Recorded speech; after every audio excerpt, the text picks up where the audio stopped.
ਸਮਾਜ ਟੀਵੀ ਵੱਲੋਂ ਅਸੀਂ ਆਪ ਜੀ ਨੂੰ ਇੱਕ ਵਾਰ ਫਿਰ ਇੱਕ ਨਵਾਂ ਵਿਸ਼ਾ ਲੈ ਕੇ ਆਪ ਜੀ ਦੀ ਸੇਵਾ 'ਚ ਹਾਜ਼ਰ ਹੋਏ ਹਾਂ। ਇਸ ਤੋਂ ਪਹਿਲਾਂ ਕਿ ਮੈਂ ਆਪਣੀ ਗੱਲਬਾਤ ਸ਼ੁਰੂ ਕਰਾਂ, ਆਪ ਜੀ ਨੂੰ ਗੁਰੂ ਪਿਆਰ ਵਿੱਚ ਵਾਹਿਗੁਰੂ ਜੀ ਕਾ ਖਾਲਸਾ, ਵਾਹਿਗੁਰੂ ਜੀ ਕੀ ਫਤਿਹ। ਅੱਜ ਦਾ ਸਾਡਾ ਵਿਸ਼ਾ ਹੈ ਸ਼੍ਰੋਮਣੀ ਗੁਰਦੁਆਰਾ ਪ੍ਰਬੰਧਕ ਕਮੇਟੀ ਦੇ 100 ਸਾਲ ਅਤੇ ਇਸ ਦਾ ਭਵਿੱਖ ਦੀ ਸੰਭਾਵੀ ਵਿਵਸਥਾ ਦਾ ਰੂਪ ਸਰੂਪ। ਅਸੀਂ ਸਭ ਜਾਣਦੇ ਹੀ ਹਾਂ ਕਿ 15-16 ਨਵੰਬਰ 1920 ਨੂੰ ਅੱਜ ਤੋਂ 100 ਸਾਲ ਪਹਿਲਾਂ, ਇਸ ਮਹੀਨੇ ਦੇ 100 ਸਾਲ ਪਹਿਲਾਂ ਸੰਗਤੀ ਸ਼੍ਰੋਮਣੀ ਗੁਰਦੁਆਰਾ ਪ੍ਰਬੰਧਕ ਕਮੇਟੀ ਦਾ ਜਨਮ ਹੋਇਆ ਸੀ, ਉਦੈ ਹੋਇਆ ਸੀ। ਅਤੇ ਕਾਨੂੰਨੀ ਤੌਰ 'ਤੇ ਜਿਸ ਸ਼੍ਰੋਮਣੀ ਕਮੇਟੀ ਨੂੰ ਅੰਗਰੇਜ਼ਾਂ ਅਤੇ ਹੋਰ ਅਧਿਕਾਰੀਆਂ ਦੇ ਮਿਲ ਕੇ ਜੋ ਬੁਨਿਆਦ ਰੱਖੀ ਗਈ ਸੀ, ਉਸ ਨੂੰ ਅਸੀਂ ਕਾਨੂੰਨੀ ਸ਼੍ਰੋਮਣੀ ਗੁਰਦੁਆਰਾ ਪ੍ਰਬੰਧਕ ਕਮੇਟੀ ਕਹਾਂਗੇ। ਪਰ ਚੂੰਕਿ ਇਸ ਦਾ ਜਨਮ 1920 ਵਿੱਚ ਹੋਇਆ ਸੀ, ਇਸ ਕਰਕੇ ਇਸ ਬਾਰੇ ਵਿਚਾਰ ਕਰਨਾ ਜ਼ਰੂਰੀ ਹੈ ਕਿ ਆਖਰ ਕੀ ਕਾਰਨ ਸਨ ਕਿ ਇਹ ਸ਼੍ਰੋਮਣੀ ਗੁਰਦੁਆਰਾ ਪ੍ਰਬੰਧਕ ਕਮੇਟੀ ਦੀ ਬੁਨਿਆਦ ਰੱਖਣੀ ਪਈ। ਅਸੀਂ ਜਾਣਦੇ ਹੀ ਹਾਂ ਕਿ 12 ਅਕਤੂਬਰ 1920 ਨੂੰ ਸਿੱਖ ਸੰਗਤਾਂ ਦੇ ਜ਼ੋਰ ਦੇ ਪ੍ਰਭਾਵ ਹੇਠ ਅਕਾਲ ਤਖ਼ਤ ਸਾਹਿਬ ਪੁਜਾਰੀਆਂ ਤੋਂ ਆਜ਼ਾਦ ਕਰਵਾ ਲਿਆ ਗਿਆ ਸੀ। ਔਰ ਜਥੇਦਾਰ ਤੇਜਾ ਸਿੰਘ ਭੁੱਚਰ ਉਸ ਦੇ ਪਹਿਲੇ ਸੇਵਾ ਸੰਭਾਲ ਜਥੇ ਦੇ ਮੁੱਖ ਬਣੇ ਸਨ, ਜਿਹਨੂੰ ਅਸੀਂ ਜਥੇਦਾਰ ਵੀ ਕਹਿ ਸਕਦੇ ਹਾਂ। ਅਕਾਲ ਤਖ਼ਤ ਸਾਹਿਬ ਦਾ ਇਹ ਇਨੀਸ਼ੀਏਟਿਵ ਸੀ ਕਿਉਂਕਿ ਉਸ ਸਮੇਂ ਗੁਰਦੁਆਰੇ ਦੀ ਆਜ਼ਾਦੀ ਦੀ ਲਹਿਰ ਚੱਲ ਰਹੀ ਸੀ। ਗੁਰਦੁਆਰੇ ਆਜ਼ਾਦ ਵੀ ਕਰਵਾਏ ਜਾ ਰਹੇ ਸਨ ਅਤੇ ਇਹਨਾਂ ਦੇ ਪ੍ਰਬੰਧ ਨੂੰ ਕਿਵੇਂ ਸੰਭਾਲਿਆ ਜਾਣਾ ਚਾਹੀਦਾ ਸੀ, ਇਸ ਬਾਰੇ ਅਕਾਲ ਤਖ਼ਤ ਸਾਹਿਬ ਨੇ ਪਹਿਲ ਕਦਮੀ ਕਰਦਿਆਂ ਗੁਰਬਖਸ਼ ਸਿੰਘ ਸੇਵਕ ਨਾਂ ਦੇ ਵਿਅਕਤੀ ਵੱਲੋਂ ਇੱਕ ਚਿੱਠੀ ਜਾਰੀ ਕੀਤੀ ਗਈ ਅਕਾਲ ਤਖ਼ਤ ਸਾਹਿਬ ਦੇ ਬਿਹਾਫ 'ਤੇ, ਜੋ ਸਿੱਖ ਸੰਗਤਾਂ ਨੂੰ, ਜਥੇਬੰਦੀਆਂ, ਸੰਸਥਾਵਾਂ ਅਤੇ ਪ੍ਰਤਿਭਾਵਾਨ ਸੰਗਤਾਂ ਨੂੰ ਭੇਜੀਆਂ ਗਈਆਂ ਕਿ ਉਹ 15 ਨਵੰਬਰ ਨੂੰ ਅਕਾਲ ਤਖ਼ਤ ਸਾਹਿਬ ਵਿਖੇ ਇਕੱਠੇ ਹੋਣ ਅਤੇ ਪੰਥਕ ਵਿਚਾਰਾ ਕਰਨ ਵਾਸਤੇ ਬੁਲਾਇਆ ਗਿਆ ਸੀ।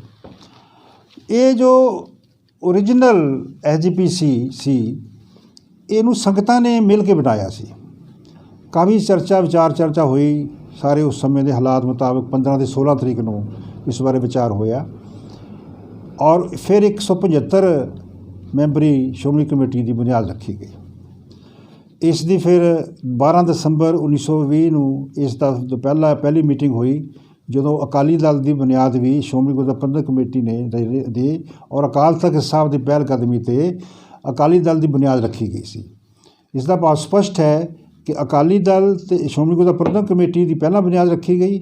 ਅਕਾਲੀ ਦਲ ਦੀ ਬੁਨਿਆਦ ਪੰਥ ਦੇ ਰਾਜਨੀਤਿਕ ਹਿੱਤਾਂ ਨੂੰ ਮੁੱਖ ਰੱਖਦਿਆਂ, ਰਾਜਨੀਤਿਕ ਸਰਗਰਮੀਆਂ ਨੂੰ ਕਲਮਬੰਦ ਕਰਦਿਆਂ ਜਾਂ ਜਿਸ ਤਰੀਕੇ ਨਾਲ ਪ੍ਰਬੰਧਕ ਕਰਦਿਆਂ, ਉਸ ਦੀ ਫਿਰ ਉਹ ਬੁਨਿਆਦ ਸ਼੍ਰੋਮਣੀ ਅਕਾਲੀ ਦਲ ਦੀ ਰੱਖੀ ਗਈ।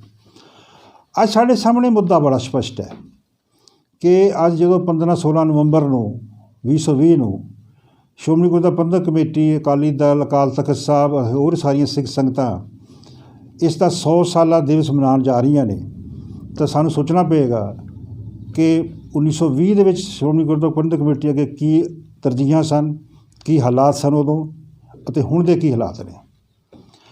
ਇੱਥੇ ਮੈਂ ਇੱਕ ਬੜੀ ਸਪਸ਼ਟ ਆਪਣੇ ਆਪ ਨੂੰ ਗੱਲ ਕਰਨਾ ਚਾਹੁੰਦਾ ਸਾਡੇ ਨਾਲ ਖਾਲਸਾ ਜੀ, ਕਿ ਸਮਾਜ ਟੀਵੀ ਦਾ ਦ੍ਰਿਸ਼ਟੀਕੋਣ ਕ੍ਰੀਏਟਿਵ ਹੈ। ਅਸੀਂ ਸਿਰਜਣਾਤਮਕ ਗੱਲ ਕਰਦੇ ਹਾਂ। ਭਾਵੇਂ ਸ਼੍ਰੋਮਣੀ ਗੁਰਦੁਆਰਾ ਪ੍ਰਬੰਧਕ ਕਮੇਟੀ ਦੀ ਚੋਣਾਂ ਬਾਰੇ, ਇਸ ਦੇ ਕੰਮਕਾਰ ਦੇ ਵਿਸ਼ੇ ਬਾਰੇ ਔਰ ਹੋਰ ਸਾਰੀਆਂ ਗੱਲਾਂ ਬਾਰੇ ਪੰਥ ਵਿੱਚ ਬੜਾ ਦੁਫਾੜ ਹੈ, ਟੁੱਟ ਭੱਜ ਹੈ, ਫੁੱਟ ਹੈ, ਔਰ ਇਸ ਦੇ ਉੱਤੇ ਕਈ ਤਰ੍ਹਾਂ ਦੇ ਇਲਜ਼ਾਮ ਵੀ ਲੱਗ ਰਹੇ ਨੇ। ਕਰਪਸ਼ਨ ਹੈ, ਗੁਰੂ ਗ੍ਰੰਥ ਸਾਹਿਬ ਦੀ ਬੇਅਦਬੀ ਵੀ ਹੋਈ ਹੈ, 328 ਸਰੂਪਾਂ ਦਾ ਮਸਲਾ ਵੀ ਚੱਲ ਰਿਹਾ। ਇਹ ਸਾਰਾ ਮਸਲਾ ਇਸ ਦੀ ਜਿਹੜੀ ਵਰਕਿੰਗ ਦੇ ਨਾਲ ਜੁੜਿਆ ਹੋਇਆ ਹੈ। ਪਰ ਅਸੀਂ ਇਸ ਬਾਰੇ ਫਿਰ ਗੱਲ ਕਰਾਂਗੇ। ਪਰ ਇਸ ਵੇਲੇ ਜਿਹੜਾ ਸਾਡੇ ਸਾਹਮਣੇ ਮੁੱਦਾ ਹੈ ਉਹ ਹੈ ਕਿ 1920 ਦੇ ਵਿੱਚ ਜੋ ਸ਼੍ਰੋਮਣੀ ਗੁਰਦੁਆਰਾ ਪ੍ਰਬੰਧਕ ਕਮੇਟੀ ਬਣੀ ਸੀ, ਉਸ ਦੇ ਪਹਿਲਾਂ ਪ੍ਰਾਇਓਰਟੀਜ਼ ਕੀ ਸਨ, ਕੀ ਤਰਜੀਹਾਂ ਸਨ ਉਹਨਾਂ ਜਥੇਦਾਰ ਸਾਹਿਬਾਨ ਬਾਰੇ, ਚੌਹਾਰ ਸਾਹਿਬ, ਸਰਮੁਖ ਸਿੰਘ ਝਬਾਲ ਔਰ ਹੋਰ ਜੋ ਟੀਮ ਸੀ ਉਹਨਾਂ ਦੀ, ਕਰਤਾਰ ਸਿੰਘ ਚੱਬਰ ਔਰ ਸਾਰੇ ਜੋ ਸਨ, ਉਹਨਾਂ ਅੱਗੇ ਕੀ ਤਰਜੀਹਾਂ ਸਨ। ਇੱਕ ਤਾਂ ਤਰਜੀਹ ਸੀ ਕਿ ਗੁਰਦੁਆਰਿਆਂ ਨੂੰ ਦੁਬਾਰਾ ਮਹੰਤਾਂ ਅਤੇ ਪੁਜਾਰੀਆਂ ਦੇ ਕਬਜ਼ੇ ਹੇਠ ਨਾ ਜਾਣ ਦੇਣਾ। ਪਰ ਇੱਥੇ ਹੋਰ ਗੱਲ ਬੜੀ ਸਪਸ਼ਟ ਹੈ ਕਿ ਉਸ ਸਮੇਂ ਸਿੱਖਾਂ ਕੋਲ, ਕਿਉਂਕਿ ਪਹਿਲੀ ਵਾਰੀ ਇੱਕ ਵੱਡੀ ਕਮੇਟੀ ਬਣੀ ਸੀ ਔਰ ਜਿਹੜੀਆਂ ਛੋਟੀਆਂ ਕਮੇਟੀਆਂ ਥਾਂ ਬਣੀਆਂ ਸਨ, ਉਸ ਤੋਂ ਇਸ ਨੂੰ ਵੱਖਰਾ ਦਰਜਾ ਦੇਣ ਵਾਸਤੇ, ਕੇਂਦਰੀ ਦਰਜਾ ਦੇਣ ਵਾਸਤੇ ਸ਼੍ਰੋਮਣੀ ਨਾਲ ਸ਼ਬਦ ਲਗਾਇਆ ਗਿਆ ਸੀ। ਕਿਉਂਕਿ ਕੁਦਰਤੀ ਸੀ ਕਿ ਮਹੰਤਾਂ ਦੇ ਪਿੱਛੇ ਇੱਕ ਅੰਗਰੇਜ਼ ਸਰਕਾਰ ਦਾ ਹੱਥ ਸੀ ਅਤੇ ਗੁਰਦੁਆਰੇ ਦੁਬਾਰਾ ਮਹੰਤਾਂ ਦੇ ਕੋਲ ਨਾ ਚਲੇ ਜਾਣ, ਇਹ ਇੱਕ ਪਹਿਲੀ ਪ੍ਰਾਇਰਟੀ ਸੀ। ਦੂਸਰੀ ਸੀ ਧਰਮ ਪ੍ਰਚਾਰ ਨੂੰ ਨਵਾਂ ਰੂਪ ਦੇਣਾ, ਪੰਥਕ ਰੂਪ ਦੇਣਾ। ਪੰਥਕ ਦਾ ਜੋ ਪਰੰਪਰਾਵਾਂ ਸੀਗੀਆਂ ਜੋ ਪਿਛਲੇ ਸਮੇਂ ਵਿੱਚ, ਕਿਉਂਕਿ ਉਦੋਂ ਦਰਬਾਰ ਸਾਹਿਬ ਦੇ ਵਿੱਚ ਵੀ ਬੜੀਆਂ ਕੁਰੀਤੀਆਂ ਹੋ ਰਹੀਆਂ ਸੀਗੀਆਂ, ਬੜਾ ਪ੍ਰਭਾਵ ਗਲਤ ਜਾ ਰਿਹਾ ਸੀ, ਉਹ ਸਾਰਾ ਠੀਕ ਕਰਕੇ ਧਰਮ ਪ੍ਰਚਾਰ ਨੂੰ ਇੱਕ ਨਵਾਂ ਰੂਪ ਦੇਣਾ। ਤੀਸਰੀ ਸੀ ਪੰਥ ਦਾ ਖਾਲਸਾਈ ਪ੍ਰਸੰਗ ਸਿਰਜਣਾ, ਸਿੱਖ ਸੰਸਥਾਵਾਂ ਨੂੰ ਨਵੇਂ ਸਿਰਿਓਂ ਉਭਾਰਨਾ। ਜਿਵੇਂ ਖਾਲਸਾ ਕਾਲਜ ਉਸ ਸਮੇਂ ਬਣ ਚੁੱਕਾ ਸੀ, ਬੜੀ ਵੱਡੀ ਤਰੱਕੀ ਹੋ ਰਹੀ ਸੀ, ਪ੍ਰਿੰਸੀਪਲ ਪ੍ਰੋਫੈਸਰ ਵਗੈਰਾ ਸਾਰੇ ਜਦੋਂ ਉਹ ਪੰਥਕ ਹਾਲਾਤਾਂ ਵਿੱਚ ਦਖਲ ਦਿੰਦੇ ਸੀਗੇ, ਕਾਰਜ ਕਰਦੇ ਸੀ, ਉਹਨਾਂ ਨੂੰ ਨਾਲ ਲੈ ਕੇ ਸਿੱਖ ਵਿੱਦਿਆ ਦਾ ਇੱਕ ਨਵਾਂ ਪ੍ਰਸੰਗ ਖੜ੍ਹਾ ਕਰਨਾ, ਖਾਲਸੀ ਸੰਸਥਾਵਾਂ ਦਾ ਪ੍ਰਸੰਗ ਖੜ੍ਹਾ ਕਰਨਾ। ਤੀਸਰੀ ਪ੍ਰਾਇਰਟੀ ਇਹ ਸੀ। ਚੌਥੀ ਪ੍ਰਾਇਰਟੀ ਸੀ ਗੁਰਦੁਆਰਿਆਂ ਦੇ ਪ੍ਰਬੰਧ ਨੂੰ ਨਵੇਂ ਤਰੀਕੇ ਨਾਲ ਚਲਾਉਣਾ, ਔਰ ਜੋ ਬੜੇ ਰਹਿੰਦੇ ਗੁਰਦੁਆਰੇ ਸਨ, ਜਿਵੇਂ ਨਨਕਾਣਾ ਸਾਹਿਬ ਸੀ, ਜੈਤੋ ਦੇ ਮੋਰਚੇ ਦੇ ਵਿੱਚ ਜਿਹੜੇ ਗੁਰਦੁਆਰਾ ਬਾਅਦ 'ਚ ਆਜ਼ਾਦ ਹੋਏ, ਉਹਨਾਂ ਨੂੰ ਵੀ ਆਜ਼ਾਦ ਕਰਵਾਉਣਾ। ਇਹ ਸਾਰੀਆਂ ਉਸ ਸਮੇਂ ਦੀ ਪ੍ਰਾਇਰਟੀ ਸੀਗੀਆਂ। ਔਰ ਇਸ ਦੇ ਨਾਲ ਜਿਹੜਾ ਅਕਾਲੀ ਦਲ ਅਤੇ ਸ਼੍ਰੋਮਣੀ ਕਮੇਟੀ ਦਾ ਜਿਹੜਾ ਰੂਪ ਸੀ, ਇੱਕ ਤਕਰੀਬਨ ਇੱਕੋ ਜਿਹਾ ਸੀਗਾ। ਅਕਾਲੀ ਦਲ ਭਾਵੇਂ ਰਾਜਸੀ ਮੁੱਦਿਆਂ ਨੂੰ ਲੈ ਕੇ ਚੱਲਦਾ ਸੀ, ਸ਼੍ਰੋਮਣੀ ਗੁਰਦੁਆਰਾ ਕਮੇਟੀ ਧਾਰਮਿਕ ਪ੍ਰਬੰਧਾਂ ਨੂੰ ਲੈ ਕੇ ਚੱਲਦੀ ਸੀ, ਪਰ ਇਹ 'ਚ ਕੋਈ ਐਸੀ ਥਿਨ ਲਾਈਨ ਜਿਹੜੀ ਸੀ ਉਹ ਉਸ ਸਮੇਂ ਨਹੀਂ ਬਣਾਈ ਗਈ। ਇਹਨਾਂ ਦੇ ਸਾਰਿਆਂ ਦੀ ਜਿਹੜਾ ਸੂਤਰਧਾਰ ਜਿਹੜਾ ਮਤਲਬ ਪਹਿਲ ਕਦਮੀ ਅਕਾਲ ਤਖਤ ਸਾਹਿਬ ਸੀ। ਅਕਾਲ ਤਖਤ ਦਾ ਪੂਰੀ ਛਤਰ ਛਾਇਆ ਇਹਨਾਂ ਦੋਨਾਂ ਸੰਸਥਾਵਾਂ 'ਤੇ ਸੀ। ਪਰ ਅਸੀਂ ਚੂੰਕਿ ਸ਼੍ਰੋਮਣੀ ਗੁਰਦੁਆਰਾ ਪ੍ਰਬੰਧਕ ਕਮੇਟੀ ਦੀ ਗੱਲ ਕਰ ਰਹੇ ਹਾਂ, ਇਸ ਕਰਕੇ ਸਾਨੂੰ ਵੇਖਣਾ ਪਏਗਾ ਕਿ 1920 ਤੋਂ ਲੈ ਕੇ 1925 ਤੱਕ ਕੀ ਹਾਲਾਤ ਬਣੇ, ਕਿਉਂਕਿ ਇਹ ਗੱਲ ਬੜੀ ਸਪਸ਼ਟ ਹੈ ਕਿ ਜਿਹੜੀ ਮੁਗਲ ਵੀ ਔਰ ਅੰਗਰੇਜ਼ ਵੀ ਇਸ ਗੱਲ ਨੂੰ ਭਲੀ ਭਾਂਤ ਜਾਣਦੇ ਸਨ ਕਿ ਸਿੱਖ ਪੰਥ ਦਾ ਔਰ ਇੱਕ ਸਿੱਖ ਦੀ ਸ਼ਖਸੀਅਤ ਵਿੱਚ ਗੁਰਦੁਆਰਾ ਕੇਂਦਰ ਔਰ ਸਥਾਨ ਦੀ ਔਰ ਸੰਸਥਾ ਦਾ ਬੜਾ ਵੱਡਾ ਯੋਗਦਾਨ ਹੁੰਦਾ ਹੈ। ਇਸੇ ਕਰਕੇ ਗੁਰਦੁਆਰਿਆਂ ਨੂੰ ਕਮਜ਼ੋਰ ਕਰਨ ਦਾ ਯਤਨ ਕੀਤਾ ਗਿਆ ਮੁਗਲਾਂ ਨੇ ਵੀ ਅਤੇ ਬਾਅਦ 'ਚ ਅੰਗਰੇਜ਼ਾਂ ਨੇ ਵੀ। ਕੁਦਰਤੀ ਸੀ ਕਿ ਜਦੋਂ ਸ਼੍ਰੋਮਣੀ ਗੁਰਦੁਆਰਾ ਪ੍ਰਬੰਧਕ ਕਮੇਟੀ ਦੀ ਹੋਂਦ ਆ ਗਈ ਤਾਂ ਇਸ ਨਾਲ ਸਿੱਖ ਪੰਥ ਨੂੰ ਹੋਰ ਸ਼ਕਤੀ ਮਿਲਣੀ ਸੀ। ਅੰਗਰੇਜ਼ ਚਾਹੁੰਦਾ ਸੀ ਕਿ ਸਿੱਖਾਂ ਦੀ ਜਿਹੜੀ ਇਹ ਸ਼ਕਤੀ ਕੇਂਦਰ ਨੇ ਉਹਨੂੰ ਕਿਸੇ ਨਾ ਕਿਸੇ ਤਰੀਕੇ ਨਾਲ ਕਮਜ਼ੋਰ ਕੀਤਾ ਜਾਏ।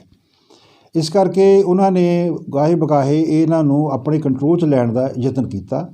ਪਰ ਚੂੰਕਿ ਮੋਰਚੇ ਵੀ ਉਹਨਾਂ ਦੇ ਖਿਲਾਫ ਲੱਗ ਰਹੇ ਸਨ, ਗੁਰਦੁਆਰੇ ਜਿਹੜੇ ਮੁਜਾਰੀਆਂ ਦੇ ਕਬਜ਼ੇ 'ਚ ਸੀਗੇ ਅਜੇ, ਇਸ ਕਰਕੇ ਅੰਗਰੇਜ਼ਾਂ ਨੇ ਸਿੱਖਾਂ ਦੀ ਸ਼ਕਤੀ ਨੂੰ ਬੜੀ ਨੇੜਿਓਂ ਔਰ ਬੜੀ ਗੰਭੀਰਤਾ ਨਾਲ ਵਾਚਣਾ ਸ਼ੁਰੂ ਕਰ ਦਿੱਤਾ। ਇੱਥੇ ਆ ਕੇ ਅੱਗੇ ਜੋ 2-3 ਸਾਲ ਬਾਅਦ ਦੇ ਵਿੱਚ ਜੋ ਹਾਲਾਤ ਬਣੇ, ਉਹਦੇ 'ਚ ਕੁਝ ਅੰਗਰੇਜ਼ ਅਧਿਕਾਰੀਆਂ ਨੇ ਇਸ ਗੱਲ ਨੂੰ ਮਹਿਸੂਸ ਕੀਤਾ ਕਿ ਅੰਗਰੇਜ਼ੀ ਹਕੂਮਤ ਜਿਹੜੀ ਹੈ ਗੁਰਦੁਆਰਿਆਂ ਨੂੰ ਆਪਣੇ ਕੰਟਰੋਲ 'ਚ ਕਿਵੇਂ ਰੱਖੇ। ਪਰ ਚੂੰਕਿ ਸਿੱਖਾਂ ਦਾ ਪ੍ਰਭਾਵ ਵੀ ਸੀ, ਇਸ ਕਰਕੇ ਸਿੱਖਾਂ ਕੋਲ ਇਸਦਾ ਕੰਟਰੋਲ ਰਹਿਣਾ ਬੜਾ ਜ਼ਰੂਰੀ ਸੀ। ਸੋ ਅੰਗਰੇਜ਼ਾਂ ਨੇ ਇਸ ਨੂੰ ਕਿਹਾ ਕਿ ਉਹਨਾਂ ਨੂੰ ਜਿਹੜੀ ਸ਼੍ਰੋਮਣੀ ਕਮੇਟੀ ਹੈ ਉਸ ਨੂੰ ਕਾਨੂੰਨੀ ਮਾਨਤਾ ਦਿੱਤੀ ਜਾਵੇ। ਇਤਿਹਾਸ ਦੇ ਵਿੱਚ ਕਦੀ ਕੋਈ ਐਸਾ ਜ਼ਿਕਰ ਨਹੀਂ ਆਇਆ ਕਿ ਸਿੱਖਾਂ ਨੇ ਆਪ ਖੁਦ ਸ਼੍ਰੋਮਣੀ ਕਮੇਟੀ ਨੂੰ ਕਾਨੂੰਨੀ ਮਾਨਤਾ ਦੇਣ ਲਈ ਜਾਂ ਪਾਰਲੀਮੈਂਟ ਤੋਂ ਐਕਟ ਪਾਸ ਕਰਾਉਣ ਲਈ ਕੋਈ ਯਤਨ ਕੀਤੇ ਹੋਣ। ਪਰ ਅੰਗਰੇਜ਼ਾਂ ਦੀ ਮਨਸ਼ਾ ਸੀ, ਇੱਕ ਅੰਗਰੇਜ਼ ਅਧਿਕਾਰੀ ਨੇ ਕਿਸੇ ਦੂਸਰੇ ਅੰਗਰੇਜ਼ ਅਧਿਕਾਰੀ ਨੂੰ ਲਿਖਿਆ ਕਿ give them the act they will quarrel among themselves. ਕੁਦਰਤੀ ਹੈ ਕਿ ਜਦੋਂ ਕੋਈ ਕਮੇਟੀ ਜਾਂ ਕੋਈ ਇਸ ਤਰੀਕੇ ਨਾਲ ਸੰਸਥਾਵਾਂ ਬਣ ਜਾਂਦੀਆਂ ਨੇ ਅਤੇ ਉਹਨਾਂ ਦੇ ਪ੍ਰਬੰਧ ਵਾਸਤੇ ਕੋਈ ਨਾ ਕੋਈ ਝਗੜੇ ਜਾਂ ਕਿਸੇ ਤਰੀਕੇ ਨਾਲ ਕੋਈ ਐਸਾ ਦੁਫਾੜ ਆ ਜਾਂਦਾ ਹੈ, ਉਹਨਾਂ ਨੇ ਮਹਿਸੂਸ ਕਰ ਲਿਆ ਸੀ ਕਿ ਸਿੱਖਾਂ ਨੂੰ ਇੱਕ ਕਮੇਟੀ ਦੇ ਦਿਓ। ਔਰ ਇਸ ਵਾਸਤੇ ਜਿਹੜਾ ਮੈਲਕਮ ਹੈਲੀ ਸੀ ਗਵਰਨਰ ਜਨਰਲ, ਉਸ ਨੇ ਸ਼ੇਖ ਅਸਗਰ ਅਲੀ ਅਤੇ ਮੀਆਂ ਫਜ਼ਲ ਹੁਸੈਨ ਦੇ ਯਤਨਾਂ ਨਾਲ ਇੱਕ ਇਸ ਤਰੀਕੇ ਨਾਲ ਮਾਹੌਲ ਬਣਾਇਆ ਕਿ ਉਹ ਅਲਟੀਮੇਟਲੀ ਐਕਟ ਲਿਆਏ। ਗੁਰਦੁਆਰਾ ਪੰਜਾਬ ਗੁਰਦੁਆਰਾ ਐਕਟ ਜਿਹੜਾ 1925 'ਚ ਬਣਿਆ, ਜਿਹੜਾ ਕਿ ਹੁਣ ਜਿਹਦੇ ਮੁਤਾਬਕ ਚੱਲ ਰਹੀ ਹੈ ਸ਼੍ਰੋਮਣੀ ਕਮੇਟੀ, ਉਹ 1925 ਵਿੱਚ ਲਿਆਂਦਾ ਗਿਆ, ਜਿਸ ਦਾ ਕਿ ਸਿੱਧਾ ਕੰਟਰੋਲ ਅੰਗਰੇਜ਼ ਸਰਕਾਰ ਦੇ ਹੱਥ ਆ ਗਿਆ। ਅਤੇ ਜਦੋਂ ਫਿਰ 1947 'ਚ ਟਰਾਂਸਫਰ ਆਫ ਪਾਵਰ ਹੋਈਆਂ ਤਾਂ ਇਹਦਾ ਜਿਹੜਾ ਕੰਟਰੋਲ ਹੈ ਇਸ ਲਈ ਦਿੱਲੀ ਸਰਕਾਰ ਕੋਲ ਹੈ। ਦਿੱਲੀ ਸਰਕਾਰ ਇਸ ਨੂੰ ਚਾਹੇ ਤਾਂ ਇਹਨਾਂ ਦੀ ਇਲੈਕਸ਼ਨ ਕਰਾਵੇ, ਇਹਨਾਂ 'ਚ ਕਿਵੇਂ ਕਰਨਾ ਹੈ, DC ਉਸ ਦੀ ਪ੍ਰਵਾਨਗੀ ਕਰਦਾ, ਪਹਿਲੀ HPC ਹਾਊਸ ਦੀ, ਇਹ ਸਰਕਾਰ ਦਾ ਦਖਲ ਹੈ। ਲੇਕਿਨ ਇੰਡੀਪੈਂਡੈਂਟਲੀ ਵੀ ਸਿੱਖ ਇਸ ਦੇ ਵਿੱਚ ਪੂਰਾ ਕੰਮ ਕਰ ਸਕਦੇ ਨੇ। ਸੋ ਮੈਲਕਮ ਹੈਲੀ, ਮੀਆਂ ਅਸਗਰ ਅਲੀ ਅਤੇ ਫਜ਼ਲ ਹੁਸੈਨ ਦੇ ਯਤਨਾਂ ਦੇ ਨਾਲ ਇੱਕ ਐਕਟ ਬਣਿਆ, ਡਰਾਫਟਿੰਗ ਕੀਤੀ ਗਈ ਔਰ ਉਹ ਪਾਰਲੀਮੈਂਟ 'ਚ ਪਾਸ ਹੋ ਗਿਆ। ਇੱਥੇ ਦੁਖਾਂਤ ਇਹ ਵੀ ਹੈ ਕਿ ਸਿੱਖ ਆਗੂਆਂ ਨੇ, ਵਕਤ ਦੇ ਸਿੱਖ ਆਗੂਆਂ ਨੇ ਇਸ ਦੀ ਜਿਹੜੀਆਂ ਆਉਣ ਵਾਲੇ ਸਮੇਂ ਦੇ ਜਿਹੜੀਆਂ ਭਵਿੱਖ ਦੀਆਂ ਪ੍ਰਕਿਰਿਆ ਦੇ ਜੋ ਪ੍ਰਭਾਵ ਪੈਣੇ ਸਨ, ਉਹਨਾਂ ਨੂੰ ਡੀਪਲੀ ਸਟੱਡੀ ਨਹੀਂ ਕੀਤਾ।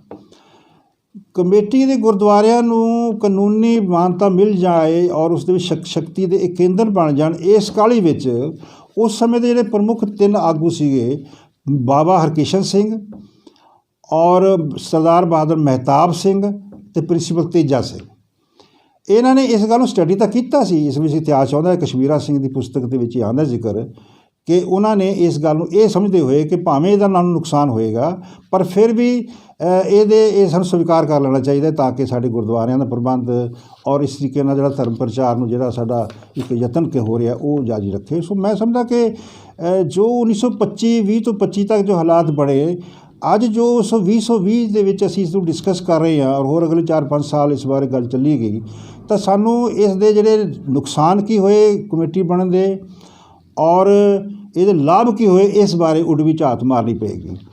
ਪਰ ਮੈਂ ਸਮਝਦਾ ਕਿ ਅਗਰ ਫਰਜ਼ ਕਰ ਲਓ 1920 ਦੀ ਕਮੇਟੀ ਬਣੀ ਰਹਿੰਦੀ ਔਰ ਸੰਗਤੀ ਮਾਡਲ ਜਿਹੜਾ ਸਾਡਾ ਗੁਰਮਤਿ ਦਾ ਸਰਬਸਹਿਮਤੀ ਔਰ ਸੰਗਤੀ ਮਾਡਲ ਹੈ ਉਹਦੇ ਵਿੱਚ ਵੱਖ-ਵੱਖ ਜਿਹੜੇ ਇਤਿਹਾਸਕ ਗੁਰਦੁਆਰੇ ਆਜ਼ਾਦ ਕਰਵਾਏ ਗਏ ਸੀ ਉਸ ਦੇ ਨਾਲ ਅਗਰ ਇਲਾਕੇ ਦੀਆਂ ਕਮੇਟੀਆਂ ਬਣ ਜਾਂਦੀਆਂ ਸੰਗਤੀ ਕਮੇਟੀਆਂ ਬਣ ਜਾਂਦੀਆਂ ਔਰ ਪੂਰਾ ਡਿਸਿਪਲਿਨ ਦੇ ਵਿੱਚ ਕੰਮ ਹੁੰਦਾ ਤਾਂ ਉਹ ਕਮੇਟੀਆਂ ਜਿਹੜੀਆਂ ਵੱਡੇ ਕੇਂਦਰੀ ਸ਼੍ਰੋਮਣੀ ਕਮੇਟੀ ਹੈ ਉਸ ਦੇ ਨਾਲ ਅਲਾਇੰਟ ਹੋ ਸਕਦੀਆਂ ਸੀਗੀਆਂ ਔਰ ਹੋਣੀਆਂ ਚਾਹੀਦੀਆਂ ਸੀਗੀਆਂ ਹੋਈਆਂ ਵੀ ਸੀਗੀਆਂ।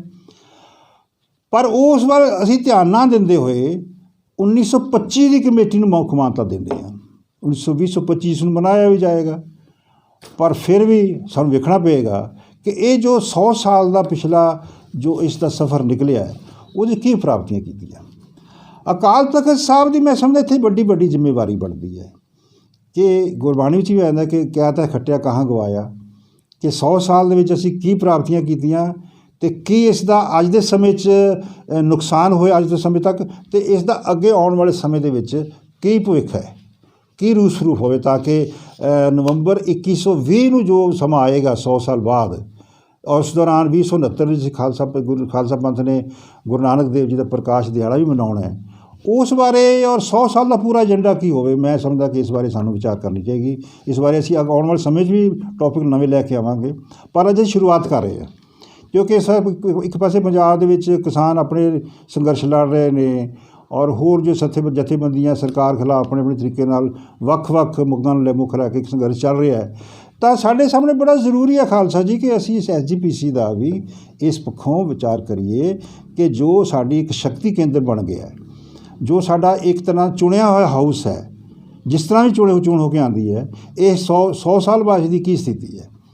ਅਕਾਲ ਤਖਤ ਸਾਹਿਬ ਦੇ ਜਥੇਦਾਰ ਸਾਹਿਬ ਨੂੰ ਐਜ਼ ਏ ਜਥੇਦਾਰ ਅਕਾਲ ਤਖਤ ਸਾਹਿਬ ਸ਼੍ਰੋਮਣੀ ਕਮੇਟੀ ਕੋਲੋਂ ਜਾਂ ਇਹਨਾਂ ਦੇ ਜਿਹੜੇ ਅਧਿਕਾਰੀ ਨੇ ਜਾਂ ਪ੍ਰਧਾਨ ਨੇ ਜਾਂ ਪ੍ਰਬੰਧਕ ਨੇ ਜਾਂ ਜਿਹੜੇ ਲੋਕ ਇਸ ਨੂੰ ਚਲਾਉਣ ਲਈ ਪੂਰਾ ਯੋਗਦਾਨ ਪਾਉਂਦੇ ਨੇ ਉਹਨਾਂ ਕੋਲ ਹਿਸਾਬ ਤਾਂ ਜ਼ਰੂਰ ਲੈਣਾ ਚਾਹੀਦਾ ਕਿ ਤੁਸੀਂ 100 ਸਾਲ ਦੇ ਬਾਅਦ ਅੱਜ ਸਥਿਤੀ ਕਿੱਥੇ ਖੜੀ ਕਰਤੀ ਸ਼੍ਰੋਮਣੀ ਕਮੇਟੀ ਦੀ ਕਿ ਅੱਜ ਇਸ ਨੂੰ ਆਪਣਾ 100 ਸਾਲਾ ਦਿਨ ਮਨਾਉਣਾ ਜਿਹੜੇ ਕਿ ਆਪਣਾ ਬਹੁਤ ਵੱਡੀ ਇੱਕ ਪ੍ਰਾਪਤੀ ਗਿਣੀ ਜਾਣੀ ਚਾਹੀਦੀ ਸੀ ਹੈ ਵੀ ਹੈ ਔਰ ਇਸ ਬਾਰੇ ਜੋ ਅੱਜ ਸਾਡੀ 4 ਤਰੀਕ ਹੋ ਗਈ ਹੈ ਇਸ ਤੱਕ ਆ ਕੇ ਸਾਡੇ ਸਾਹਮਣੇ ਜੋ ਕੁਛ ਵੀ ਨਵੀਂ ਸਥਿਤੀ ਬਣਨੀ ਚਾਹੀਦੀ ਸੀ ਉਹ ਸਾਹਮਣੇ ਆਉਣੀ ਚਾਹੀਦੀ ਸੀਗੀ ਕਿ 100 ਸਾਲ ਦੀ ਸ਼੍ਰੋਮਣੀ ਕਮੇਟੀ ਦੀ ਉਮਰ ਦਾ ਬਾਅਦ ਅਗਲਾ ਇਹਦਾ ਕੀ ਏਜੰਡਾ ਹੈ। ਮੈਂ ਸਮਝਦਾ ਇੱਕ ਤਾਂ ਸਟੈਚੂਡ ਬੋਡੀ ਦਾ ਹੋਣਾ ਇਹ ਸਾਡੇ ਫਾਇਦੇ 'ਚ ਗਿਆ ਹੈ ਕਿਉਂਕਿ ਜੇਕਰ ਜਿਵੇਂ ਸਾਡੇ ਪੰਥ ਦੇ ਵਿੱਚ ਟੁੱਟ ਭੱਜ ਰਹਿੰਦੀ ਹੈ ਫੁੱਟ ਰਹਿੰਦੀ ਹੈ ਜਾਤ ਪਾਤੀ ਵਖਰੇਵੇਂ ਨੇ ਜਾਂ ਹੋਰ ਜੋ ਕਿਸੇ ਨਾਲ ਹੁੰਦਾ ਹੈ ਉਸ ਨਾਲ ਘੱਟੋ ਘੱਟ ਵੱਖਰੇ ਤਰੀਕੇ ਨਾਲ ਕਈ ਸ਼੍ਰੋਮਣੀ ਕਮੇਟੀਆਂ ਨਹੀਂ ਬਣੀਆਂ ਸਟੈਚੂਡ ਬੋਡੀ ਬਣਨ ਨਾਲ ਸਾਡਾ ਇੱਕ ਸ਼੍ਰੋਮਣੀ ਕਮੇਟੀ ਦਾ ਕੇਂਦਰ ਸ਼ਕਤੀ ਕੇਂਦਰ ਬਣਿਆ ਹੋਇਆ।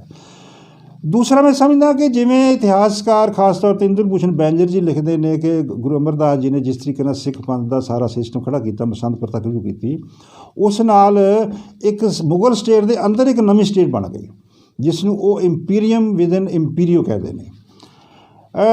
ਸਿੱਖ ਪੰਥ ਕੋਲ 2 ਸ਼ਕਤੀ ਕੇਂਦਰ ਪ੍ਰਮੁੱਖ ਨੇ ਰਾਜਨੀਤੀ ਆਪਣੀ ਤਰੀਕੇ ਨਾਲ ਕੰਮ ਕਰਦੀ ਹੈ ਹੋਰ ਸੰਸਥਾਵਾਂ ਆਪਣੀ ਤੌਰ 'ਤੇ ਕੰਮ ਕਰਦੀਆਂ ਨੇ। ਅਕਾਲ ਤਖਤ ਸਿੱਖ ਪੰਥ ਦਾ ਨੌਨ ਸਟੇਟ ਥਰੋਨ ਹੈ ਜਿਸ ਨੂੰ ਗਿਆਨੀ ਭਾਈ ਕਾਹਨ ਸਿੰਘ ਨਾਭਾ ਸਿੱਖ ਪੰਥ ਦਾ ਰਾਜ ਸਿੰਘਾਸਣ ਕਹਿੰਦੇ ਨੇ। ਯਾਨੀ ਅਕਾਲ ਦਾ ਤਖਤ ਹੋਣ ਦੇ ਨਾਤੇ ਸਾਡੀ ਜ਼ਿੰਮੇਵਾਰੀ ਜਿਹੜੀ ਹੈ ਅਕਾਲ ਤਖਤ ਸਾਹਿਬ ਨੂੰ ਸਮਰਪਣ ਦੀ ਔਰ ਅਕਾਲ ਤਖਤ ਸਾਹਿਬ ਦੀ ਅੱਗੇ ਕੀ ਦਿਸ਼ਾ ਹੋਣੀ ਚਾਹੀਦੀ ਹੈ ਜਥੇਦਾਰ ਸਾਹਿਬ ਨੇ ਕੀ ਕੰਮ ਕਰਨਾ ਹੈ ਕਿਸ ਢੰਗ ਨਾਲ ਸਾਰੀ ਪੰਜਾਬ ਪੰਥ ਦੀ ਔਰ ਦੁਨੀਆ ਦੀ ਕਿਸ ਤਰੀਕੇ ਨਾਲ ਮਾਨਵਤਾ ਦੀ ਸੇਵਾ ਲਈ ਕਾਰਜ ਕਰਨਾ ਹੈ। ਅਕਾਲ ਤਖਤ ਸਾਹਿਬ ਸਾਡਾ ਨੌਨ ਸਟੇਟ ਹੋਣ ਦੇ ਨਾਤੇ ਇੱਕ ਤਰ੍ਹਾਂ ਸਾਡੀ ਸੀਟ ਆਫ ਅਥਾਰਟੀ ਹੈ। ਸਾਡੇ ਕੋਲ ਰਾਜ ਹੋਵੇ ਚਾਹੇ ਨਾ ਹੋਵੇ ਪੰਜਾਬ ਦੇ ਵਿੱਚ ਕਿਸ ਚੀਜ਼ ਬਣਦੀ ਹੈ ਲੇਕਿਨ ਅਕਾਲ ਤਖਤ ਸਾਡਾ ਆਸ ਕੇਂਦਰ ਹੈ। ਸੋ ਜਦੋਂ ਅਸੀਂ ਕਹਿੰਦੇ ਹਾਂ ਕਿ SGPC ਜਿਸ ਤਰੀਕੇ ਨਾਲ ਤਾਕਤ ਪਕੜ ਗਈ ਹੈ ਇਸ ਨੂੰ ਅਸੀਂ ਪਾਰਲੀਮੈਂਟ ਵੀ ਕਹਿ ਦਿੰਦੇ ਹਾਂ ਮਿਨੀ ਪਾਰਲੀਮੈਂਟ ਕਹਿ ਦਿੰਦੇ ਹਾਂ ਪਰ ਇਹ ਇੱਕ ਪ੍ਰਾਪਤੀ ਹੈ ਸ਼ਕਤੀ ਕੇਂਦਰ ਬਣ ਚੁੱਕਾ ਹੈ ਔਰ ਇਸ ਦੇ ਨਾਲ ਜਿਹੜਾ ਇੰਪੀਰੀਅਮ ਵਿਦਨ ਇੰਪੀਰੀਓ ਹੈ ਉਹਦੀ ਸਥਿਤੀ ਬਣੀ ਹੋਈ ਹੈ 2020 ਤੱਕ ਇਹ ਸਾਡੀ 100 ਸਾਲ ਦੀ ਪ੍ਰਾਪਤੀ ਹੈ। ਦੂਸਰਾ ਮੈਂ ਸਮਝਦਾ ਕਿ ਇਹਦੇ ਨਾਲ ਜਿਹੜਾ ਸਿੱਖ ਪਾਰਲੀਮੈਂਟ ਦਾ ਜੋ ਲਕਬ ਲੱਗ ਗਿਆ ਹੈ, ਲਕਬ ਹੈ ਜਾਂ ਇਸ ਨੂੰ ਕਿਸ ਤਰ੍ਹਾਂ ਵੀ ਕਹਿ ਲਓ ਕਿ ਇਹ ਵਾਕਈ ਸ਼੍ਰੋਮਣੀ ਪ੍ਰਬੰਧਕ ਕਮੇਟੀ ਪਾਰਲੀਮੈਂਟ ਵਾਂਗ ਬਿਹੇਵ ਕਰ ਰਹੀ ਹੈ। ਕੋਈ ਪਾਰਲੀਮੈਂਟ ਤਾਂ ਬਹੁਤ ਵੱਡੀ ਗੱਲ ਹੁੰਦੀ ਹੈ ਕਿ ਉਹਦੇ 'ਚ ਵੱਖ-ਵੱਖ ਸਮੇਂ ਦੇ ਸੈਸ਼ਨ ਹੁੰਦੇ ਨੇ, ਵੱਖ-ਵੱਖ ਸਮੇਂ ਦੇ ਇਸ਼ੂਜ਼ ਲਏ ਜਾਂਦੇ ਨੇ, ਡਿਸਕਸ਼ਨਸ ਹੁੰਦੀ ਹੈ। ਪਾਰਲੀਮੈਂਟ ਪ੍ਰੈਜ਼ੀਡੈਂਟ ਆ ਕੇ ਉੱਥੇ ਲੈਕਚਰ ਦਿੰਦਾ ਹੈ ਔਰ ਉੱਥੇ ਆ ਕੇ ਉਹ ਉਸ ਦੇ ਵਿੱਚ ਆ ਕੇ ਵਕਤ ਦੇ ਇਸ਼ੂਜ਼ ਨੂੰ ਉਭਾਰਦਾ ਹੈ, ਡਿਸਕਸ਼ਨਸ ਹੁੰਦੀਆਂ ਨੇ ਔਰ ਫਿਰ ਉਹਦੇ 'ਤੇ ਪੋਲਿਸੀ ਬਣਦੀ ਹੈ। ਕੀ ਸ਼੍ਰੋਮਣੀ ਕਮੇਟੀ ਇਸ ਪਾਸੇ ਕੋਈ ਯਤਨ ਕਰ ਰਹੀ ਹੈ? ਨੋ, ਨਾਟ ਐਟ ਆਲ। ਸਾਲ ਵਿੱਚ 2 ਸੈਸ਼ਨ ਹੁੰਦੇ ਨੇ, ਬਜਟ ਸੈਸ਼ਨ, ਇੱਕ ਚੋਣ ਸੈਸ਼ਨ, ਔਰ SGPC ਦੇ ਜਿਹੜੇ ਮੈਂਬਰਸ ਉਹਨਾਂ ਨੂੰ ਕੁਝ ਨਹੀਂ ਪਤਾ ਹੁੰਦਾ ਕਿ ਉਹਨਾਂ ਨੇ ਕੀ ਕਰਨਾ ਹੈ। ਸੋ ਇਸ ਪੱਖੇ ਭਾਵੇਂ ਪਾਰਲੀਮੈਂਟ ਦੇ ਤੌਰ 'ਤੇ ਅਸੀਂ ਇਸ ਦੀ ਸਾਰੀ ਸ਼ਕਤੀ ਕੇਂਦਰ ਬਣਿਆ ਹੋਇਆ ਹੈ ਔਰ ਕੋਈ ਹੋਰ ਸਰਬੱਤ ਖਾਲਸੇ ਦੀ ਸੰਸਥਾ ਵੀ ਇਹਨਾਂ ਸਮਿਆਂ ਦੇ ਵਿੱਚ ਸਾਹਮਣੇ ਨਹੀਂ ਆਈ। ਜੋ ਆਈ ਹੈ ਉਹ ਆਏ ਨੇ, ਉਹਦੇ ਨਾਲ ਸਰਬੱਤ ਖਾਲਸਾ ਦੀ ਇੰਸਟੀਟਿਊਸ਼ਨ ਨੂੰ, ਕੰਸੈਪਟ ਨੂੰ ਔਰ ਆਰਗੇਨਾਈਜੇਸ਼ਨ ਨੂੰ ਨੁਕਸਾਨ ਪਹੁੰਚਿਆ ਹੈ। ਪਰ ਜਦੋਂ ਤੱਕ ਉਹ ਨਹੀਂ ਬਣਦੇ, ਜਦੋਂ ਤੱਕ ਪੰਥ ਦੇ ਵਿੱਚ ਕੋਈ ਨਵੀਂ ਚੇਤਨਾ ਪੈਦਾ ਹੋ ਕੇ ਕੋਈ ਨਵੇਂ ਵਿਸ਼ਵ ਪੱਧਰ 'ਤੇ ਕੋਈ ਪਾਰਲੀਮੈਂਟ ਨਹੀਂ ਬਣਦੀ ਤਾਂ ਉਦੋਂ ਤੱਕ ਸਾਨੂੰ ਸ਼੍ਰੋਮਣੀ ਕਮੇਟੀ ਨੂੰ ਇੱਕ ਤਰ੍ਹਾਂ ਮਿਨੀ ਪਾਰਲੀਮੈਂਟ ਮੰਨ ਕੇ ਜਾਂ ਵਿਸ਼ਵ ਸੰਸਦ ਕਹਿ ਕੇ ਸਵੀਕਾਰ ਕਰਨਾ ਪਏਗਾ। ਇਸ ਦੇ ਨਾਲ ਜਿਹੜਾ ਇਸਦਾ ਰਾਜਨੀਤਿਕਰਨ ਹੋ ਗਿਆ, ਨੁਕਸਾਨ 'ਚ ਗਿਆ ਹੈ, ਕਿਉਂਕਿ ਇਹ ਹਾਲਾਤ ਕੀ ਬਣੇ ਕਿ ਅਕਾਲ ਤਖਤ ਸਾਹਿਬ ਸ਼੍ਰੋਮਣੀ ਕਮੇਟੀ ਅਤੇ ਅਕਾਲੀ ਦਲ ਦਾ ਸੂਤਰਧਾਰ ਹੈ, ਲੇਕਿਨ ਅੱਜ ਸਥਿਤੀ ਉਲਟ ਹੋ ਗਈ ਹੋਈ ਹੈ ਕਿ ਅਕਾਲੀ ਦਲ ਸ਼੍ਰੋਮਣੀ ਕਮੇਟੀ ਨੂੰ ਚਲਾ ਰਿਹਾ ਹੈ ਔਰ ਸ਼੍ਰੋਮਣੀ ਕਮੇਟੀ ਅਕਾਲ ਤਖਤ ਸਾਹਿਬ ਨੂੰ ਚਲਾ ਰਹੀ ਹੈ। ਜਥੇਦਾਰ ਸਾਹਿਬ ਦੀ ਨਿਯੁਕਤੀ ਕਰਨੀ, ਚਲਾਉਣਾ ਹੀ ਹੁੰਦਾ। PAC ਜਿਹੜੀ ਹੈ ਅਕਾਲੀ ਦਲ ਦੀ, ਉਹ ਸ਼੍ਰੋਮਣੀ ਕਮੇਟੀ ਮੈਂਬਰਾਂ ਦੀ ਜਿਹਨੇ ਚੁਣਨੀ ਹੈ ਚੋਣ ਕਰਦੀ ਹੈ ਔਰ ਚੋਣ ਲੜ ਕੇ ਹਾਊਸ ਬਣਦਾ ਹੈ। That mean Akali Dal the property ਹੈ, ਅਕਾਲੀ ਦਲ ਦੇ ਉੱਤੇ ਪ੍ਰਭਾਵ ਹੈ। ਹੁਣ ਚੁੱਕਿਆ ਅਕਾਲੀ ਦਲ ਪੋਲੀਟੀਕਲ ਪਾਰਟੀ ਹੈ ਔਰ ਪਾਰਟੀ ਪੱਧਰ 'ਤੇ ਚੋਣਾਂ ਲਈਆਂ ਜਾਂਦੀਆਂ ਨੇ। ਇਸ ਕਰਕੇ ਵਿਦਨ ਜੋ ਪੰਜਾਬ ਦੇ ਵਿੱਚ ਅਕਾਲੀ ਦਲ ਦੇ ਅੰਦਰ ਜੋ ਪੰਜਾਬ ਦੀ ਪੋਲੀਟਿਕਸ ਹੈ, ਚਾਹੇ ਉਹ ਸਿੱਖ ਪੋਲੀਟਿਕਸ ਦੇ ਹਿੱਸੇਦਾਰ ਨੇ, ਚਾਹੇ ਅਕਾਲੀ ਦਲ ਦੇ ਨੇ, ਚਾਹੇ ਉਹ ਅਕਾਲੀ ਦਲ ਦੀ ਵਿਰੋਧੀ ਪਾਰਟੀਆਂ ਨੇ, ਚਾਹੇ ਕਾਂਗਰਸ ਹੈ ਜਾਂ ਆਮ ਆਦਮੀ ਪਾਰਟੀ ਹੈ, ਹੋਰ ਜੋ ਪਾਰਟੀਆਂ ਨੇ ਉਹ ਵੀ ਕੋਸ਼ਿਸ਼ ਕਰਦੀਆਂ ਨੇ ਕਿ ਅਸੀਂ ਆਪਣੇ ਬੰਦੇ ਖੜ੍ਹੇ ਕਰੀਏ। ਯਾਨੀ ਹੈਰਾਨਗੀ ਦੀ ਗੱਲ ਖਾਲਸਾ ਜੀ ਕਿ SGPC ਸਾਡੇ ਗੁਰਦੁਆਰਿਆਂ, ਇਤਿਹਾਸਕ ਗੁਰਦੁਆਰਿਆਂ ਦੀ ਪ੍ਰਬੰਧਕੀ ਕਮੇਟੀ ਹੈ ਔਰ ਉਹਦਾ ਫੈਸਲਾ ਰਾਜਨੀਤੀ ਦੇ ਅਖਾੜੇ 'ਚ ਹੋ ਰਿਹਾ। ਇਹ ਬੜਾ ਦੁਖਾਂਤ ਹੈ ਸਾਡੇ ਵਾਸਤੇ 2020 ਤੱਕ ਪਹੁੰਚਦੇ ਆ ਕਿ ਅਕਾਲੀ ਦਲ ਨੇ ਜੋ ਰਾਜਨੀਤੀ ਦਾ ਕਰਨ ਸ਼ੁਰੂ ਕੀਤਾ, ਚਾਹੇ ਉਹ ਕੋਈ ਭਿੰਨ ਭੇਦ ਨਹੀਂ ਵੀਰੇ, ਮਾਸਟਰ ਤਾਰਾ ਸਿੰਘ, ਗੁਰਮੁਖ ਸਿੰਘ ਮੁਸਾਫਿਰ, ਕਰਤਾਰ ਸਿੰਘ ਗਿਆਨੀ, ਹੋਰ ਸਾਰੇ ਅੰਦਰ ਬਾਹਰ ਹੁੰਦੇ ਰਹਿੰਦੇ ਸੀਗੇ। ਪਰ ਇਹਦੇ ਨਾਲ ਜਿਹੜੇ ਨੁਕਸਾਨ ਹੋਏ ਨੇ ਔਰ ਨੁਕਸਾਨ ਦਾ ਜਿਹੜਾ ਖਮਿਆਜ਼ਾ ਸਾਨੂੰ ਹੁਣ ਭੁਗਤਣਾ ਪੈ ਰਿਹਾ। ਇਹਦੇ ਨੈਗੇਟਿਵ ਇਫੈਕਟ ਜਿਹੜੇ ਨੇ ਕਿ ਧਰਮ ਨੀਤੀ ਨਹੀਂ ਬਣੀ, ਸਾਡੀ ਵਿਦਿਅਕ ਨੀਤੀ ਨਹੀਂ ਬਣੀ, ਸਾਡੀ ਆਰਥਿਕ ਨੀਤੀ ਨਹੀਂ ਬਣੀ, ਕਿਉਂਕਿ SGPC ਜੇ ਪਾਰਲੀਮੈਂਟ ਹੈ ਤਾਂ ਇਸ ਪਾਸੇ ਧਿਆਨ ਦੇਣਾ ਚਾਹੀਦਾ ਸੀਗਾ ਕਿ ਸਾਡੇ ਪੰਥ ਦੇ ਕੀ ਹਾਲਾਤ ਨੇ। ਹੈਰਾਨਗੀ ਦੀ ਗੱਲ ਖਾਲਸਾ ਜੀ ਇੱਕ ਹੋਰ ਹੈ ਕਿ ਪੰਥ ਦੀਆਂ ਜਥੇਬੰਦੀਆਂ SGPC ਤੋਂ ਲੈ ਕੇ ਹੇਠਾਂ ਤੱਕ, ਅਕਾਲੀ ਦਲ ਤੋਂ ਲੈ ਕੇ ਹੇਠਾਂ ਤੱਕ, ਈਵਨ ਮੈਂ ਅਕਾਲ ਤਖਤ ਸਾਹਿਬ ਨੂੰ ਵੀ ਕਹਾਂਗਾ ਕਿ ਕਿਤੇ ਵੀ ਕੋਈ ਐਸਾ ਉਸਾਰੂ ਕੰਮ ਨਹੀਂ ਹੋ ਪਾ ਰਿਹਾ, ਸਿਰਫ ਸਮਾਂ ਲਗਾਇਆ ਜਾ ਰਿਹਾ ਔਰ ਉਸ ਦੇ ਨਾਲ ਜੋ ਉਸਾਰੂ ਕੰਮ ਹੋਣੇ ਚਾਹੀਦੇ ਨੇ ਕਿਤੇ ਕੋਈ ਸਾਨੂੰ ਅਹਿਸਾਸ ਹੀ ਨਹੀਂ ਹੁੰਦਾ, ਸਾਨੂੰ ਪ੍ਰਭਾਵ ਹੀ ਨਹੀਂ ਮਿਲਦਾ ਕਿ ਪੰਥ ਦੀ ਤਕਦੀਰ ਦੇ ਫੈਸਲੇ ਆਖਰ ਕੌਣ ਕਰ ਰਿਹਾ।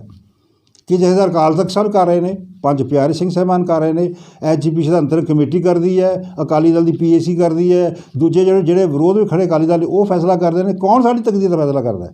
ਇਹ ਸਾਨੂੰ ਬਿਲਕੁਲ ਹਨੇਰੇ 'ਚ ਸੀ। ਇਹ 2020 ਤੱਕ ਪਹੁੰਚਦੇ ਆ ਇੱਕ ਦੁਖਾਂਤ ਹੈ ਜਿਹੜਾ ਕਿ 100 ਸਾਲ ਬਾਅਦ ਸਾਨੂੰ ਇਸ ਬਾਰੇ ਵਿਚਾਰ ਕਰਨੀ ਪਏਗੀ।